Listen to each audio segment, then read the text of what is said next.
pengakuan itu sendiri dan kita berjumpa dengan siapakah dan apakah Mesias itu.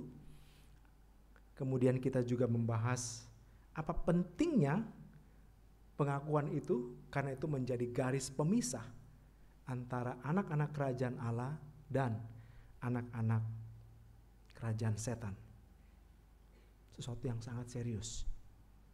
Tetapi pengakuan itu juga kita sudah bahas bersama-sama memiliki tantangan dan ancaman dari ajaran-ajaran lain yang bisa mendistorsi, merusak kemurniannya, yaitu ajaran orang Farisi dan orang Saduki yang menekankan objek iman itu bukan hanya Allah, tapi Allah plus Kristus plus diri sendiri dengan perbuatan baik, keberagamaan, moralitas kita. Tetapi sisi lain, itu dari orang Farisi, sisi lain orang Saduki menekankan humanistik yang cerdik, menyelesaikan masalah di dunia ini dengan kekuatan sendiri dan tidak mau pusing dengan kehidupan setelah kematian. Saya harap Bapak Ibu masih ingat hal tersebut. Dan selanjutnya kita juga belajar minggu lalu itu bahwa pengakuan ini disertai dengan kuasa yang besar, yaitu kunci kerajaan sorga untuk bagaimana kita mengerjakan tanggung jawab kita sebagai batu-batu hidup. Kita awalnya batu-batu mati, waktu kita datang kepada Kristus sang batu hidup itu, kita diubah menjadi batu-batu hidup ini. Tetapi batu-batu hidup ini tidak hidup untuk dirinya. Dia hidup untuk membangun satu bangunan rohani, gereja. Jadi orang Kristen tidak bisa hidup sendirian. Dia harus menopang dan ditopang. Nah, ini menarik ya. Menopang dan ditopang oleh saudara-saudara seimannya untuk menjadi satu bangunan rohani yang kokoh dan berkenan kepada Allah. Hari ini kita membahas topik pikul salibmu, ikutlah aku. Nah, Bapak Ibu, setelah Tuhan Yesus menjelaskan tanggung jawab dan kuasa yang menyertai pengakuan bahwa Yesus adalah Mesias, anak Allah yang hidup, di akhir dari perikop minggu lalu, dan ini menjadi pengantar untuk khotbah pagi ini, itu ada hal yang menarik yang minggu lalu saya nggak bahas, disimpan buat jadi pengantar khotbah minggu ini. Apa itu? Bagian terakhir dari perikop sebelumnya. Tuhan Yesus melarang murid-muridnya untuk memberitahukan bahwa ia adalah Mesias. Bukankah ini aneh? Kita belajar, kita diberi kuasa untuk mengerjakan tanggung jawab. Tapi kok dilarang? Apakah ini tidak kontradiksi dengan tanggung jawab yang menyertai orang yang mengakui pengakuan bahwa Yesus adalah Mesias, anak Allah yang hidup? Bahwa mereka harus membangun bangunan rohani yaitu gereja. Dan itu dilakukan dengan memberitakan Injil, dan substansi Injil adalah Yesus Kristus, Mesias, anak Allah, Tuhan Juru Selamat. Jawabannya, tidak. Larangan ini bersifat sementara terkait konteks waktu atau timing dalam bahasa Inggris. Nah, mengapa Tuhan Yesus melarang murid-muridnya memberitakan bahwa ia adalah Mesias? Karena Tuhan Yesus hendak mengantisipasi ekses, ya. Ekses itu sesuatu yang muncul kalau tidak pas disampaikan, bisa kalimatnya, bisa waktunya, bisa orangnya yang menerima berita itu. Ekses yang bisa membuat kontraproduktif, tidak efektif bagi misi Kristus itu sendiri. Jika itu diberitakan, padahal murid-murid Yesus sendiri dan kebanyakan orang Yahudi pada waktu itu belum memiliki konsep yang tepat, alias masih salah konsepnya tentang siapakah Mesias itu, maka ini akan menyulitkan misi Kristus sendiri dikerjakan. Nah, bagi mereka pada umumnya Mesias itu adalah raja yang berkuasa secara politik, panglima yang berkarisma secara militer, raja yang mulia dan kaya raya menurut ukuran dunia, menurut ekonomi. Juga bagi mereka, figur Mesias itu haruslah figur yang sukses, gilang gemilang, tidak menderita, apalagi mati tragis di kayu salib. Ingat, kematian di salib adalah kematian bagi kriminal kelas kakap atau politisi subversif terhadap Kaisar Romawi, Kaisar Roma. Nah, ini ekses yang Tuhan Yesus mau hindari. Itulah sebabnya dilarang untuk diberitakan. Tapi ketika Yesus sudah bangkit dan mereka menerima Roh Kudus, jelas sekali perintah Tuhan Yesus. Engkau harus menjadi saksiku, mulai dari Yerusalem, Yudea, Samaria, sampai ujung bumi. Jadi ini masalah timing. Bapak Ibu, tadi saya katakan akses yang kontraproduktif. Mengapa? Karena salah memahami Kristus membuat kita salah memahami misinya. Hal di atas segera terbukti dalam teks yang kita baca pagi ini. Ketika mendengar Tuhan Yesus mengatakan bahwa ia harus pergi ke Yerusalem untuk menanggung banyak penderitaan dari pihak tua-tua, imam-imam kepala dan ahli-ahli Taurat, dibunuh dan dibangkitkan pada hari ketiga, maka Petrus segera menarik Tuhan Yesus ke samping, ya, lalu berkata, Tuhan, bukan hanya tarik ke samping, ditegur. Ditegur, bayangkan, gurunya ditegur, Mesias ditegur. Apa katanya? Tuhan, kiranya Allah menjauhkan hal itu sekali-kali takkan menimpa engkau. Mengapa Petrus? Dan asumsi saya, sebagian besar atau tidak, bahkan semua murid-murid yang lain memiliki pikiran yang sama dengan Kristus. Dan mereka juga bereaksi yang sama. Mau melakukan, mau mengatakan hal tersebut. Karena konsep dan ekspektasi atau harapan tentang Mesias berbeda dengan apa yang Yesus Kristus baru katakan tentang yang akan dia jalani di Yerusalem nanti. Kalau begitu, apakah pengakuan Petrus di ayat 16 yang kita khotbahkan minggu lalu itu pengakuan yang tidak sah? Tidak juga. Karena ini masih bagian dari proses. Dan semakin membuktikan bahwa pengakuan Petrus di ayat 16, pasal 16 ini, itu bukan lahir dari Petrus. Bukan hikmat pikiran manusia, tetapi pernyataan Allah bagi Petrus. Allah Bapa yang menyatakan itu sendiri kepadanya.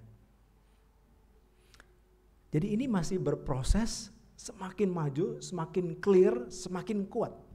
Tapi kalau orang-orang Kristen tidak bertumbuh di dalam pengakuannya, tidak ada progresivitas dalam iman mereka, apa yang terjadi? Mereka bisa jadi batu sandungan. Dan inilah yang dikatakan Tuhan Yesus kepada Petrus. Perhatikan respon Tuhan Yesus. Ia berpaling dan berkata kepada Tuhan Yesus, "Enyahlah iblis, engkau suatu batu sandungan bagiku." Wah, keras sekali ya. Keras sekali respon ini. Jika di bagian sebelumnya, setelah Petrus mengucapkan pengakuannya itu, lalu kemudian Tuhan Yesus berkata, "Berbahagialah engkau Simon bin Yunus, karena bukan manusia yang menyatakan itu kepadamu, melainkan Bapa-Ku yang di sorga." Wah, itu Petrus seperti terbang ya. Tiba-tiba di sini, tidak tiba-tiba juga sih, ada jeda waktu sedikit lah. Dikatakan, "Enyahlah iblis, engkau batu sandungan bagiku." Kalau sebelumnya dikatakan di atas batu ini aku akan membangun gerejaku, sekarang dikatakan engkau batu sandungan.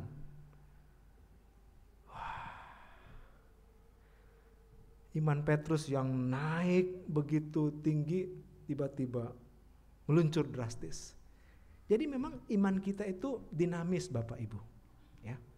Tapi hendaknya dinamikanya itu bukan dinamika yang meluncur ke bawah dan tidak pernah naik lagi, tapi dinamika yang naik turun di dalam, kalau dibuat garis rata-ratanya itu dia akan meningkat. Nah, pertanyaan bagi kita, Apa maksud Tuhan Yesus dengan hardikannya itu? Tentu, Bapak Ibu, Petrus tidak berubah natur jadi setan ya. Tuhan tidak melihat Petrus setan di depannya. Tapi yang mau dikatakan di sini bahwa substansi dari tindakan dan respon Petrus terhadap apa yang dikatakan oleh Tuhan Yesus ketika dia menjelaskan apa itu Mesias, itu adalah sesuatu yang dilakukan oleh setan, itu akan dilakukan oleh setan, dan itu akan ditunggangi oleh setan untuk menggagalkan misi Tuhan di dunia ini. Pertanyaannya, apakah substansi dan tindakan dari tindakan dan perkataan Petrus? Kalau kita baca bagian selanjutnya, Tuhan Yesus mengatakan, engkau tidak memikirkan yang dipikirkan Allah, melainkan yang dipikirkan manusia tentang pengikutan Kristus. Ini substansi pikirannya dan tindakan perkataannya Petrus. Apa itu pikiran Allah dan apa itu pikiran manusia terkait bagaimana kita mengikut Tuhan? Pikiran Allah adalah harus menyangkal diri, harus pikul salib kita masing-masing yang diberikan oleh Tuhan, dan harus mengikut Tuhan setiap hari. Sedangkan pikiran manusia terkait kita mengikut Tuhan, sama-sama nih ya mengikut Tuhan, tapi pikiran di baliknya itu sangat berbeda. Saya ikut Tuhan untuk mendapatkan keselamatan diri, mendapatkan dunia ini. Jadi di dalamnya kita melihat ada 4 poin penting. Pertama, motivasi. Kedua, cara. Ketiga, orientasi. Dan keempat, ketekunan di dalam mengikut kepada Tuhan. Motivasi, cara, orientasi, dan ketekunan. Ini 4 hal yang akan kita lihat lebih lanjut, Bapak Ibu. Pertama, motivasi mengikut Tuhan. Pikiran Allah terkait motivasi pengikutan kita kepadanya bukan untuk mendapatkan keselamatan diri sendiri kita. Tetapi pikiran manusia ketika dia mau ikut Tuhan dapat keselamatan. Loh, memang saya ikut Tuhan supaya selamat kan ya, Bapak Ibu? Tapi kalau kita melihat ini dengan lebih dalam, maka apa yang mau disoroti di sini adalah pikiran dunia. Ketika kita mengikut Tuhan adalah diri kita. Bagaimana kita mengaktualisasikan diri kita, bukan Tuhan. Padahal seharusnya waktu kita mengikut Tuhan, Tuhanlah yang menjadi motivasi yang pertama. Saya mau Tuhan, bukan mau berkat sampingannya. Bahkan bukan sekedar mau saya selamat di dunia ini.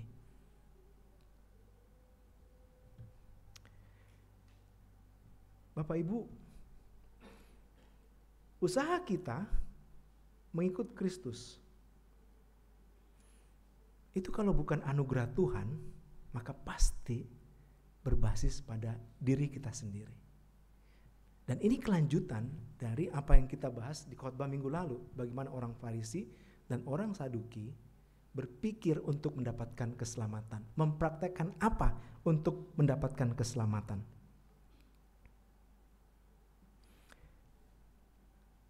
Pengikutan kita kepada Tuhan itu sangat terbalik karena substansi di dalamnya, motivasi utama di dalamnya adalah Tuhan itu sendiri. Kok bisa? Karena orang Kristen yang mengikut Tuhan itu dimulai dengan Tuhan ada di dalam dirinya pertama-tama. Bukan dia ikut Tuhan supaya Tuhan ada dalam dia. Tapi Tuhan sudah ada dalam dia, dan karena Tuhan ada di dalam dia, itu yang mendorong dia untuk mengikut Kristus. Jadi dimulai dengan natur yang ditransformasi, dimulai dengan Roh Kudus diam di dalam orang-orang percaya. Tuhan ada dalam kita, maka seharusnya kita sudah mati bagi dosa, bagi Taurat, dan hidup yang kita jalani hidup bagi Kristus. Galatia pasal 2. Semuanya ini Bapak Ibu kalau diperas, kita ketemu apa? Sangkal diri.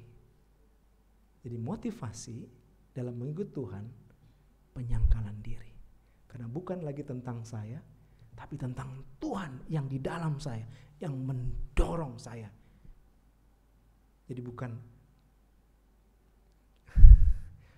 cari muka, bukan jaga image, tapi Tuhan. Yang kedua, cara.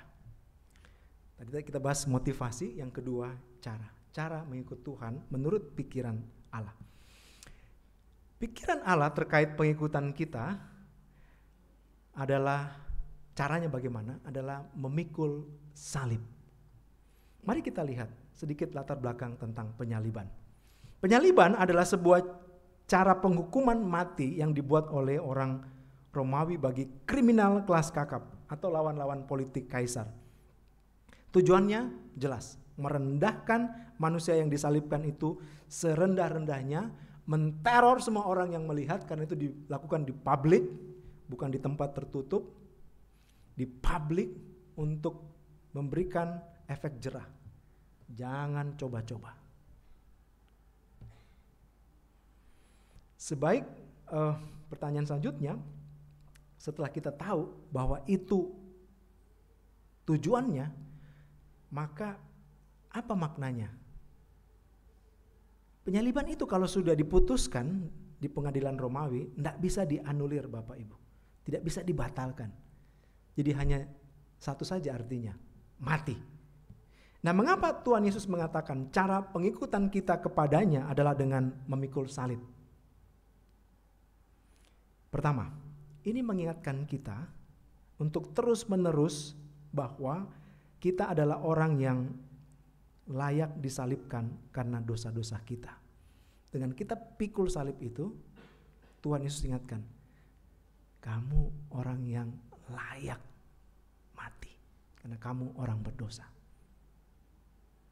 Sebaik apapun kita menurut ukuran manusia, menurut pikiran kita sendiri juga, kita bukan orang sempurna menurut ukuran Allah.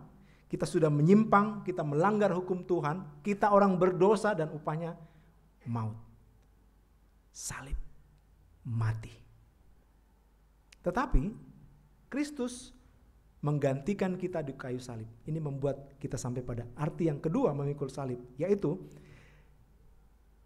walaupun kita orang yang layak disalibkan, kita orang berdosa, kita orang yang memberontak kepada Tuhan, tetapi ada yang namanya Kristus Yesus, Mesias, anak Allah yang hidup, mau gantikan kita, mau bayar harga kita. Berarti harga kita sangat besar, sangat mahal, dan kasih Allah kepada kita sangat besar. Jadi pikul salib itu paradoks sekali ya. Di satu sisi saya layak mati, tapi di sisi lain, wow, saya sangat berharga. Karena ada yang mau bayar harga kematian saya. Tetapi yang ketiga, Bapak Ibu, adalah mengingatkan kita bahwa pengikutan kita kepada Kristus adalah keputusan yang tidak bisa dianulir atau dibatalkan oleh siapapun dan apapun. Jadi kalau tadi pengadilan ketok palu, orang ini disalibkan, tidak bisa dibatalkan. Di dalam Kristus itu diubahkan. Kalau kita pikul salib, maka tidak ada yang bisa membatalkan kesatuan kita dengan Kristus. Tidak ada yang bisa membatalkan darah Kristus yang dicurahkan di kayu salib menebus kita, membatalkan status kita. Tidak ada. Jadi no turning back. Tidak ada jalan mundur bagi kita yang memikul salib. bukan dalam arti kita menuju kematian, tapi kita menuju kehidupan, menuju kekekalan, menuju kasih Tuhan, dan mengalami kasih Tuhan. Dan yang keempat, ini sekaligus mengingatkan kita bahwa kita adalah orang-orang yang mati bagi dosa tetapi hidup bagi Tuhan. Jadi pikul salib adalah jalan kehidupan, jalan menuju hidup, simbol kehidupan, bukan simbol kematian. Wah, keren banget ya. Maksud manusia, orang-orang Roma menciptakan salib dan dipakai oleh Kristus dengan begitu indah, luar biasa. Di dalam salib, kebenaran diberikan kepada kita. Kita mau atau tidak mau, karena kita dikasih Allah, dipilih Allah, bukan berdasarkan kita mau atau tidak, bukan berdasarkan kita baik atau tidak, tapi itu diimputasikan. Nah, ini satu istilah teologis Bapak Ibu, imputasi. Bukan sekedar impartasi, imputasi. Imputasi itu adalah sesuatu yang dimasukkan, disatukan ke dalam kita, entah kita mau, entah kita tidak mau. Bapak Ibu, kalau ada orang mau transfer uang ke rekening bank Ibu, kalau Bapak Ibu tidak setuju, tetap bisa masuk enggak? Bisa ya? Nah, ada orang bank nih di sini. Kita enggak bisa. Begitu dia dapat nomor rekening kita, dia transfer, udah. Nah, itu mungkin ilustrasi yang menggambarkan imputasi. Kita mau enggak mau, kalau Tuhan pilih kita, Tuhan kasih kita, Tuhan selamatkan kita, Tuhan tebus kita, kebenarannya dimasukkan ke dalam kita. Jadi kita sudah bahas 2 tadi, motivasi, cara. Yang ketiga, orientasi.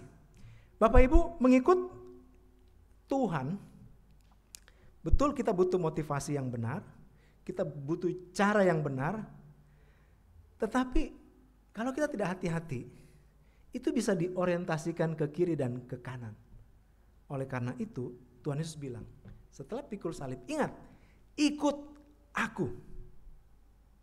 Bukan ikut yang lain, ikut aku. Nah, ini mengingatkan kita akan orientasi dalam kita menyangkal diri, dalam kita pikul salib, bukan ikut yang lain-lain. Kita bisa sangkal diri, kita bisa pikul salib karena ikut orang lain, ikut pendeta, ikut pemimpin kelompok kecil kita, siapapun itu, ya, ikut orang-orang besar. Tapi sejarah sudah mencatat, fakta sudah mencatat, kalau bukan Kristus, kita akan dikecewakan. Karena mereka manusia yang bisa jatuh dalam dosa. Dan kita kemudian hancur hati. Ya, waktu Bapak Raffi Sakarias jatuh, terungkap, terekspos, fans-fansnya itu, wah, luar biasa. Patah hati. Pak Raffi Sakarias orang yang dipakai Tuhan, terlepas dengan segala kelemahannya. Tapi jangan pernah dalam pengikutanmu, dalam penyangkalan dirimu, dalam memikul salib, mengikuti manusia. Ikut aku, Kristus, bukan yang lain. Yang keempat, Bapak Ibu, ketekunan mengikut Tuhan. Motivasi, cara ikut Tuhan, orientasi kita mungkin sudah benar. Tapi keputusan untuk sangkal diri, pikul salib, ikut Yesus di titik waktu itu, sampai nanti kita mati atau Tuhan Yesus datang, kalau kita belum mati Tuhan Yesus datang, itu kita tidak tahu, itu misteri. Grafiknya sangat dinamis, pencobaan, godaan, tarikan membelokkan kita itu luar biasa, kuat, kemewahan setan bisa berikan, kenikmatan seksual diperhadapkan di hadapan kita, popularitas, pangkat, kekuasaan, itu berhamburan setiap hari. Di sepanjang jalan kita sangkal diri, pikul salib, ikut Yesus ini. Oleh karena itu kita butuh yang keempat, ketekunan. Nah bagian ini saya tertolong membaca dari apa yang dicatat oleh penginjil Lukas yang tidak tercatat di dalam Injil Matius, tetapi mengisahkan, menceritakan kisah yang sama. Di dalam Injil Lukas dikatakan apa? Lukas 9 ayat 23. Setiap orang yang mau mengikut aku, ia harus menyangkal dirinya, memikul salibnya setiap hari dan mengikut aku. Apa yang beda rumusannya? Bapak Ibu dapatkan? Di dalam catatan Lukas ada kata setiap hari. Ini elemen yang sangat penting Bapak Ibu dalam kita mengikut Tuhan. Memikulnya setiap hari. Jadi Tuhan mengajak kita memikul salib kita dengan 4 makna yang saya berikan tadi. Ya. Setiap hari kita bangun, kita ingat, kita komitkan diri kita lagi. Saya akan pikul salib yang Tuhan berikan. Apapun harganya. Aku akan berjuang mengikuti Kristus setiap hari, memikul salibku. Kita teguhkan komitmen kita, tekad kita setiap hari. Ini kita butuhkan. Oleh karena itu sangat vital devosi-devosi harian kita. Ya. Saat teduh, kadang orang bilang seperti itu. Karena di momen-momen seperti itu, kita disegarkan, kita dikuatkan, kita di-challenge. Dan Tuhan, saya mau ikut Engkau, saya mau pikul salibku hari ini. Besok, bangun lagi. Teguhkan lagi tekad. Kita udah lakukan itu, berkomitmen seperti itu. Apa faktanya Bapak Ibu? Berhasil? Bisa? Enggak kan? Fakta Bapak Ibu. Bisakah kita? Enggak bisa. Kita jatuh lagi, kita tersungkur lagi, kita belok lagi. Tidak setia. Kalau kita enggak bisa, lalu kenapa dikasih perintah ini padahal Tuhan tahu kita enggak bisa?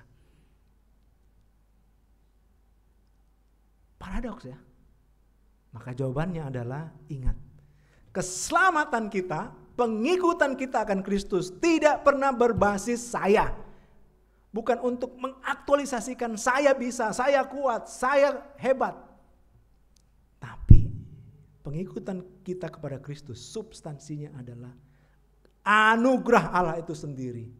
Kasih karunia Allah itu sendiri yang ada di dalam diri kita. Sehingga kita hanya bisa memuji kasih karunia-Nya yang menopang kita terus di dalam ketidaksetiaan kita. Ini yang akan membedakan kalau kita bangun pagi, komit setiap hari, saya mau pikul salib, saya mau ikut Yesus berbasis kekuatan kita. Karena hari itu juga pasti Bapak Ibu jatuh, pasti Bapak Ibu buat dosa. Lalu kita bilang,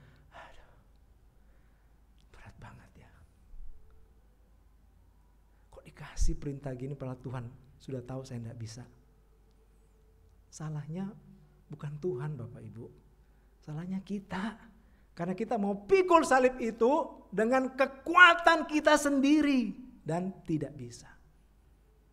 Selalu ingat, Tuhan, Engkau yang ada dalam saya, kasih karunia-Mu, tambahkanlah Tuhan.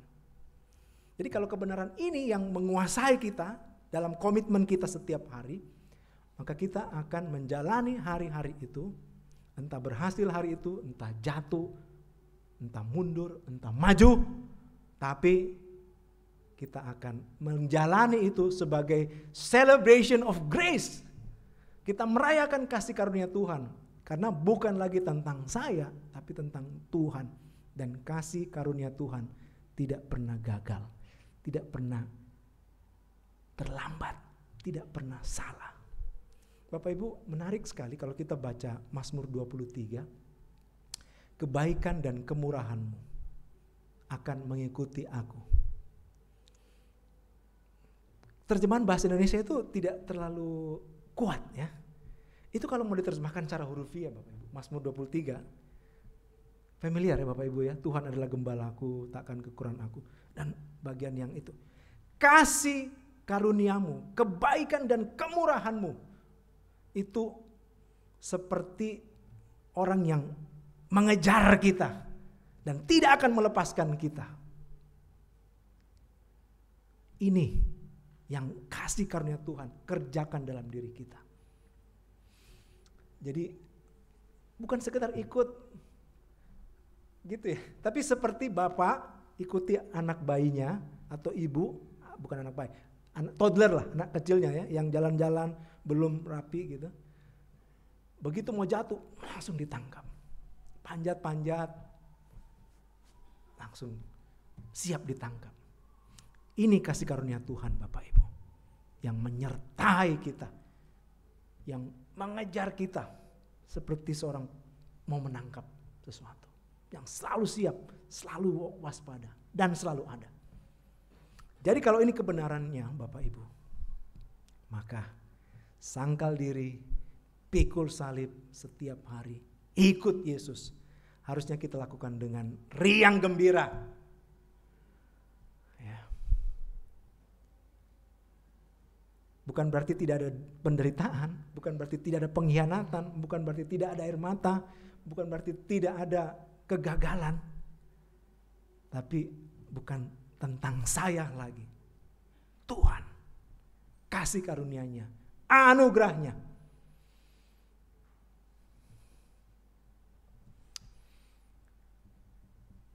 Jadi kita ikut Tuhan bukan lagi sekedar supaya dapat bonus, supaya dapat keselamatan, supaya dapat berkat-berkat. Itu udah beres Bapak Ibu. Sudah beres. Tinggal bagaimana Tuhan bilang, nikmati saya. Lakukan ini karena saya, di dalam saya, oleh kasih karunia-Ku.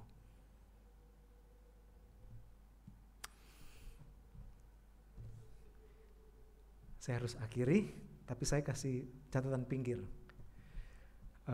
Pikiran manusia dalam mengikut Tuhan.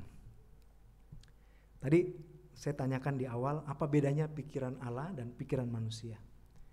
Kalau kita sudah tahu pikiran Allah, harusnya kita tidak terlalu pusing ya, apa yang dipikirkan manusia. Kayak kalau kita membedakan uang palsu sama uang asli, jangan pusing sama uang palsunya. Perhatikan baik-baik uang aslinya. Karena uang palsu itu akan selalu muncul terus varian-variannya. Teknologi baru, cetakan baru, kertas baru, tinta baru, dan seterusnya.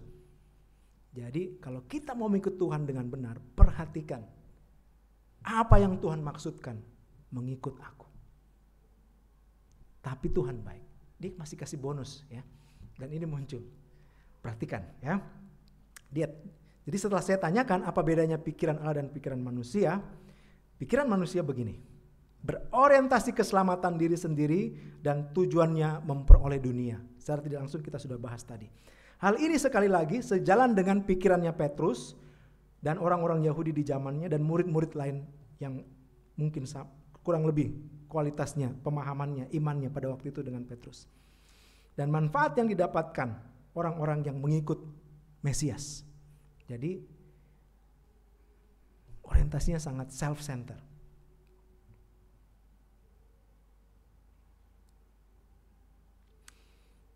Karena itulah Tuhan Yesus katakan, kalau ini yang terjadi, maka ini menjadi batu sandungan bagi kita dalam ambil bagian menikmati Tuhan, dalam ambil bagian ikut dalam misi Tuhan.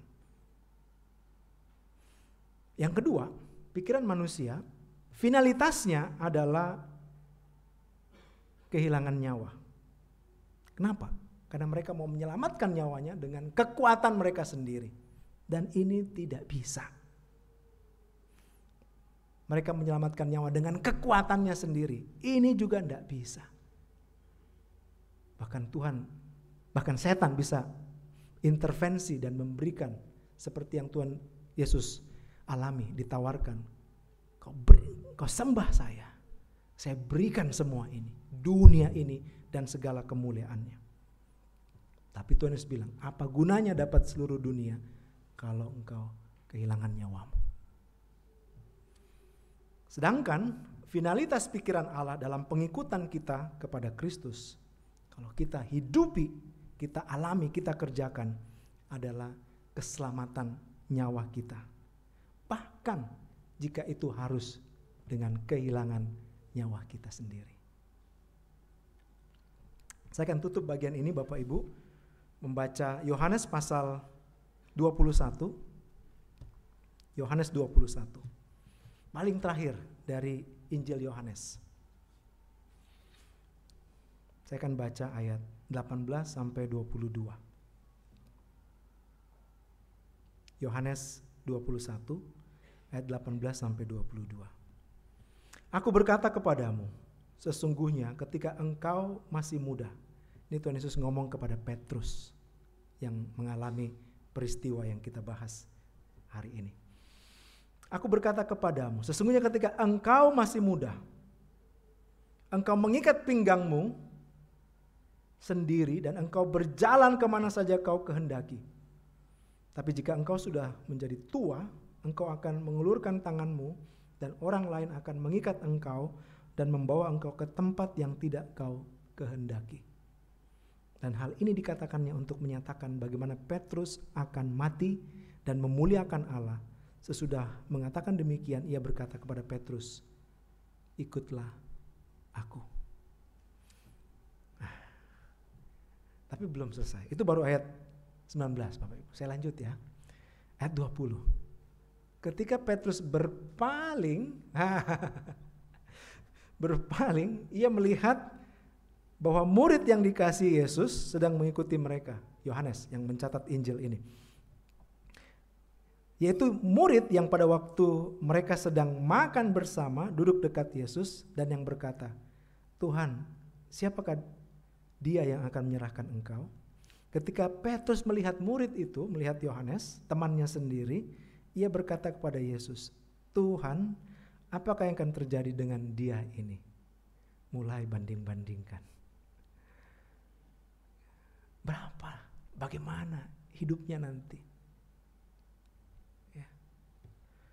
Padahal sebelumnya dia baru bilang, Tuhan, aku mengasihimu lebih daripada apapun. Sampai 3 kali.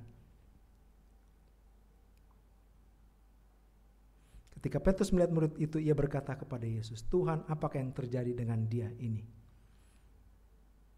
Kayak saya enggak matinya. Kayak saya enggak susah hidupnya. Dan mungkin apa yang lain yang bisa ditanyakannya.